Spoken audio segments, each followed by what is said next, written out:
ত্রিপুরা আসাম সীমান্তে ফের বড় সাফল্য পুলিশের। চোরাইবাড়ি নাকা চেকিং এ একটি কন্টেইনার লরি থেকে উদ্ধার বিপুল পরিমাণ শুকনো গাঁজা।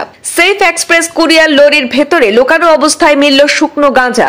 ত্রিপুরা থেকে আসামে গাঁজা সরবরাহে হাতে নাতে ধরা পড়ল আসামের ধুবড়ী জেলার এক চালক।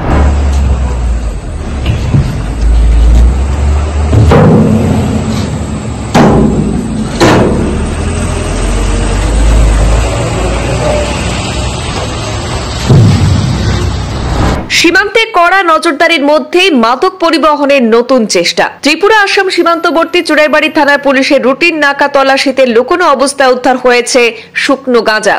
শনিবার রাতে উত্তর ত্রিপুরা জেলার ধর্মনগর থেকে আসামের উদ্দেশ্যে যাত্রা করা AS01MC 1452 নম্বরের সেফ এক্সপ্রেস কুরিয়ারের একটি কন্টেইনার লরি চোরাইবাড়ি নাকা পয়েন্টে পৌঁছালে কর্তব্যরত পুলিশ গাড়িটি থামিয়ে তল্লাশি শুরু করে। তল্লাশির সময় সেফ এক্সপ্রেস কুরিয়ারের স্টিকার লাগানো একটি কাঠের বাক্স থেকে 2টি প্যাকেটে শুকনো গাঁজা উদ্ধার করা হয়। পুলিশ সঙ্গে সঙ্গে ওই লরি চালককে আটক করে। ধৃত লরি চালক 30 বছরের রফিকুল ইসলাম। সে আসামের ধুবড়ী জেলার চাপড়া থানার ধুতনাথ এলাকার বাসিন্দা বলে জানা গেছে। পরবর্তীতে ডিসিএম এবং ফরেনসিক টিমের উপস্থিতিতে উদ্ধার করা গাঁজা সিজ করে চোরাইবাড়ি থানায় নিয়ে যাওয়া হয়। ধৃত চালককেও পুলিশি হেফাজতে নেওয়া হয়েছে। চোরাইবাড়ি থানার অফিসার ইনচার্জ দেবব্রত বিশ্বাস জানিয়েছেন, মাদক নিয়ন্ত্রণ আইনে মামলা রুজু করে তদন্ত শুরু হয়েছে। সেফ এক্সপ্রেস কুরিয়ার সংস্থার সঙ্গে এই ঘটনায় কোনো যোগসাজশ রয়েছে কিনা তাও খতিয়ে দেখা হচ্ছে। উল্লেখ্য, এর আগেও ত্রিপুরা এবং আসামে এই একই কুরিয়ার সংস্থার লরি থেকে মাদক উদ্ধার হয়েছিল। ফলে সংস্থার বিরুদ্ধে কঠোর ব্যবস্থা নেওয়ার দাবি জোরদার হয়েছে।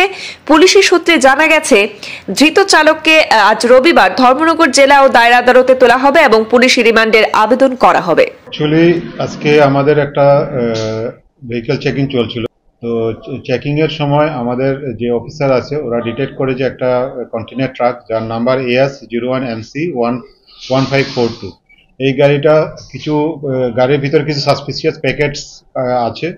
তো অ্যাকর্ডিংলি আমরা বিভিন্ন ডিসিএম এবং executive magistrate, forensic team expert তারা প্রেজেন্সে আমরা সেই সাসপেক্টেড প্যাকেটগুলো ওপেন করে দেখা যায় যে দুটা প্যাকেটস গাঁজা পাওয়া যায়। তো তারপরে জেনারেলি আমরা সেগুলি ওয়েট করা হয়, যার ওয়েট টোটাল 3 কেজি। তো এগুলি আমরা একজন ড্রাইভার তার সঙ্গে গাড়ি পজিশনে পাওয়া যায়। ড্রাইভারের নাম রফিকুল ইসলাম, বাড়ি ধুবড়ী। তো ওকে আমরা ওর পজিশনে আমরা গাড়ি এই যে গাঁজাটা আছে সেটা সিজ করা হয় এবং যথারীতি আমরা একটা স্পেসিফিক NDPS কেস ইনভেস্টিগেশন করছি। গাড়িটা অ্যাকচুয়ালি আসছিল আমাদের ধর্মনগর সাইড থেকে টুয়ার্ডস আসামের দিকে। তো আমাদের নাকা চেকিং এর সময় ওই গাড়িটা আমাদের হাতে ধরা পড়ে এবং বাকি আমরা এটা হলো যেটুকু এটার কন্টেইনারের ভিতরে একটা সেফ এক্সপ্রেস বলে একটা কুরিয়ার সার্ভিসের নাম এটার মধ্যে করা আছে। তো সেটা আমরা ইনভেস্টিগেশন করে দেখছি অ্যাকচুয়ালি কিভাবে আসলো এখানে বা তার কুরিয়ার সার্ভিসের কি রোল আছে। সেটার পরে আমরা স্পেসিফিক অ্যাকশন যারা আছে তারা পেডলারের এগেইনস্টে নেওয়া হবে।